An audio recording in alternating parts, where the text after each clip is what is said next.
Nouveau numéro de reporter sur France 24. En novembre dernier, en Chine, des milliers de jeunes ont manifesté contre les confinements interminables, les tests PCR imposés et demandé davantage de liberté. Le mouvement a été étouffé en quelques jours, mais la politique zéro Covid à la chinoise a été démantelée, desserrant l'étau mis en place depuis le début de l'épidémie. Avec nous en duplex de Shanghai, Lou Kiziela qui va nous emmener à la découverte de cette jeunesse rebelle chinoise. Lou, quel a été le point de départ de ces manifestations ? Le déclencheur, c'est le 24 novembre 2022. Un incendie dans la ville d'Urumqi fait 10 morts dans un bâtiment. En vertu de la politique zéro Covid, cet immeuble est alors confiné depuis plus de 3 mois, comme l'intégralité de la province du Xinjiang à l'époque. Et vidéo à l'appui, des internautes chinois ont alors blâmé le confinement de cet immeuble en disant que c'était à cause de cela que les pompiers n'avaient pas pu sauver tous les habitants. Ça provoque beaucoup de colère. Les jours suivants, dans plusieurs villes du pays, des veillées funéraires sont organisées en hommage aux morts d'Urumqi et tellement de monde s'y rassemble que peu à peu, la foule ose demander la fin de la politique zéro Covid, mais aussi plus de liberté. Certains critiquent même Xi Jinping.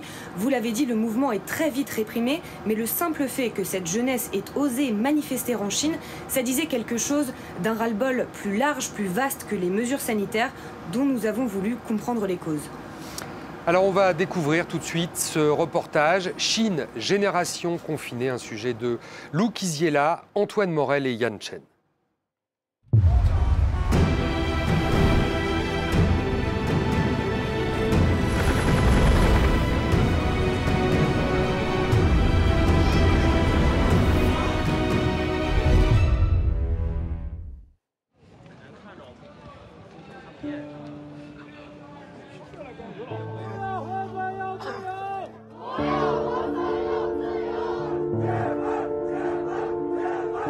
Les cris de colère d'une jeunesse chinoise à bout de nerfs. Contre la stratégie zéro Covid et même contre le pouvoir communiste.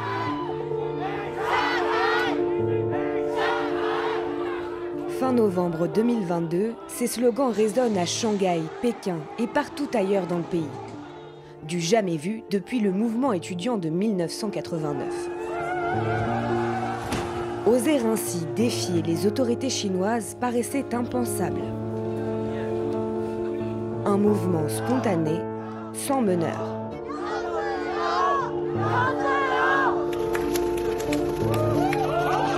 En moins de 3 jours, l'appareil sécuritaire étouffe la contestation.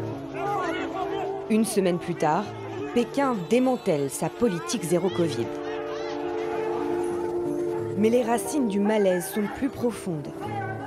Dans un pays où la censure règne en maître, où toute critique est sévèrement réprimée, pourquoi ces milliers de jeunes se sont-ils révoltés? Quelles sont les causes de cette colère, de cet affront à l'autorité de Xi Jinping?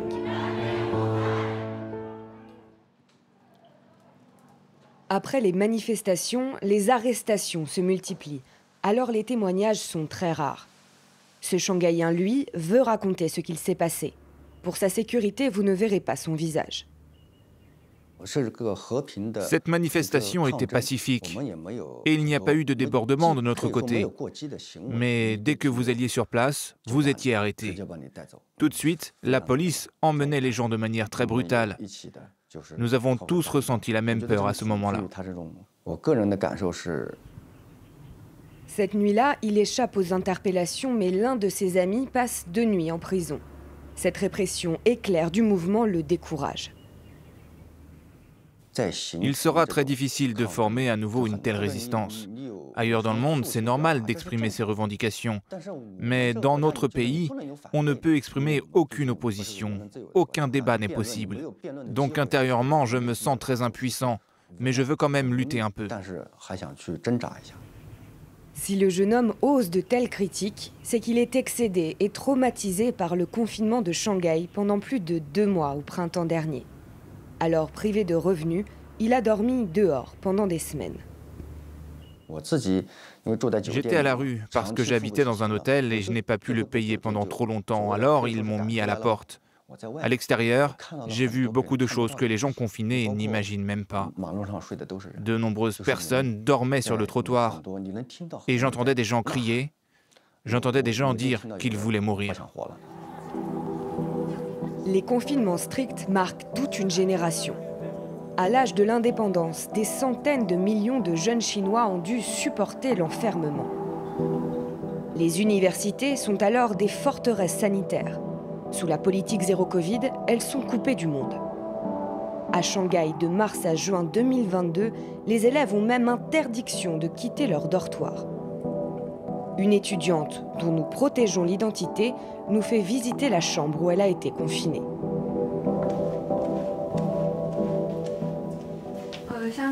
Voici notre dortoir, nous sommes 4 à vivre ici. Il y a le lit en haut, des rangements en bas pour les vêtements, les chaussures. Et là, à gauche du lit, le bureau pour étudier. 4 filles dans 20 mètres carrés pendant 3 mois. Elle suit les cours en ligne depuis son bureau, même les repas sont livrés dans la chambre. Seuls ses rideaux sur le lit lui offrent un semblant d'intimité. Assise sur cette chaise tous les jours, face à ce mur et à ce bureau, je trouvais la vie très monotone et ennuyeuse. Bien sûr, il y a eu des moments où on n'arrivait pas à se motiver pour étudier et travailler. On avait l'impression de n'avoir rien à espérer ni à attendre de la vie.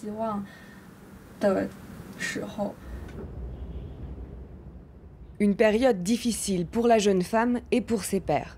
D'après un sondage mené par des psychologues, plus de 80% des étudiants à Shanghai souffrent de dépression et d'anxiété.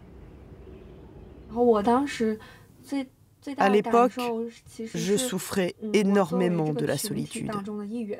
Je ressentais aussi la détresse des autres étudiants. Tout ce qu'on nous disait, c'était d'endurer. Pour tenir psychologiquement, nous étions comme livrés à nous-mêmes. Critiquer ces mesures sanitaires les expose à des sanctions. Alors les étudiants confinés sur les campus trouvent d'autres moyens de relâcher la pression. Dans plusieurs universités, ces images deviennent virales. On y voit des élèves tourner en rond à 4 pattes. D'autres promènent des animaux en carton. Une mode, mais aussi une manière détournée de dénoncer l'absurdité de leur situation. Avec la levée des restrictions, les campus ouvrent à nouveau. L'étudiante peut maintenant réviser à l'extérieur, mais la plupart des cours et des examens sont toujours en ligne. Elle reste marquée par le confinement. Nous devons garder cette colère face à l'injustice et aux politiques déraisonnables qui nous ont été imposées. Sinon, on n'aura aucune chance de changer les choses. Cette envie de changement, c'est celle d'une partie de la jeunesse de la classe moyenne, urbaine et diplômée. La fronde reste donc minoritaire, mais elle inquiète un parti obnubilé par la stabilité sociale. Pour son allocution du Nouvel An, Xi Jinping finit son discours en s'adressant directement aux jeunes, comme une mise en garde. Les jeunes Chinois doivent cultiver leur dévouement à la patrie et rechercher le progrès pour faire rayonner leur jeunesse et être à la hauteur de notre époque.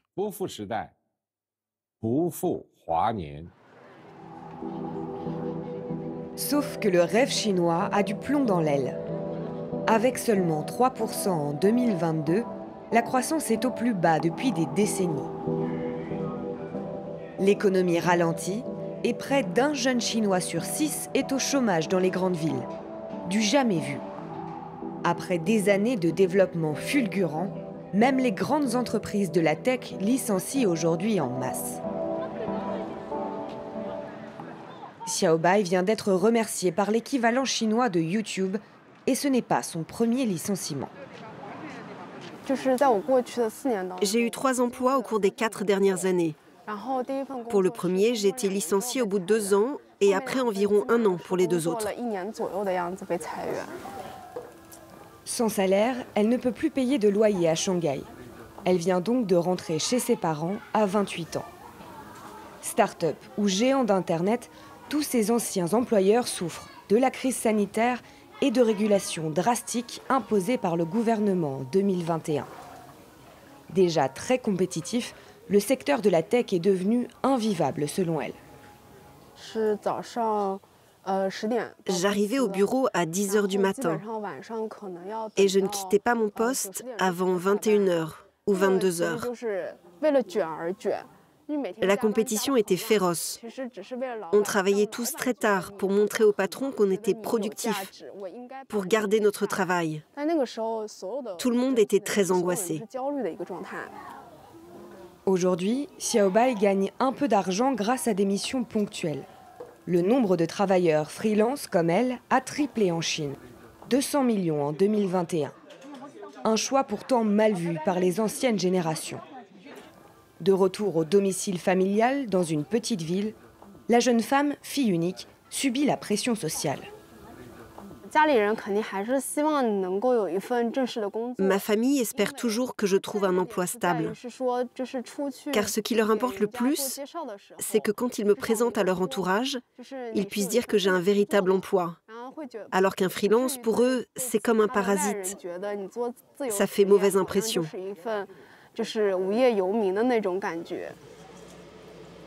Pour d'autres jeunes, l'avenir ne s'écrit plus en Chine. Sur Internet, les recherches sur l'émigration explosent, mais le sujet est sensible.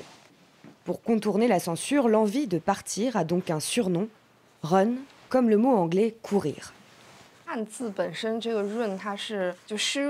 En chinois, le caractère run signifie l'humidité. Mais comme en lettres latines, il s'écrit comme le mot anglais run, c'est très pratique pour se référer à l'émigration et pour parler de l'envie de partir. Sarah veut s'installer au Canada avec son petit ami. Pour préparer leur départ, elle se donne 1 an maximum. Avant le confinement de Shanghai, j'avais déjà pensé à partir, mais je n'avais pas encore cette détermination. Comme dans le passé, j'ai étudié et vécu à l'étranger, je sais à quoi ressemble une vie et une organisation sociale normale dans le reste du monde. Ici, j'ai l'impression que l'environnement général est comme un bateau qui est sur le point de couler. Quitter la Chine, Shanghai et ses proches reste un crève-cœur. Ses parents sont d'anciens fonctionnaires, des fidèles du parti. Avec eux, le dialogue est presque impossible. Comme mes parents sont très conservateurs et traditionnels dans leur façon de penser, ils ont beaucoup de préjugés contre les pays étrangers. J'ai évoqué avec eux mon envie d'émigrer, mais je ne peux pas expliquer en détail mes raisons. Parce que selon eux, aucun pays dans le monde n'est aussi bien ni aussi sûr que la Chine. Sa décision est irrévocable. Son futur, elle ne l'imagine pas en Chine. Je ne peux pas être prisonnière de mes parents toute ma vie. Je ne veux pas que mon enfant naisse et grandisse en Chine. Je pense que ça vaut la peine de partir, pour le bien de la prochaine génération et pour avoir un meilleur environnement pour vivre. Depuis la fin de la politique zéro Covid, certains jeunes Chinois aspirent à reprendre une vie normale dans leur pays. Mais pour Sarah et pour beaucoup d'autres, il est déjà trop tard.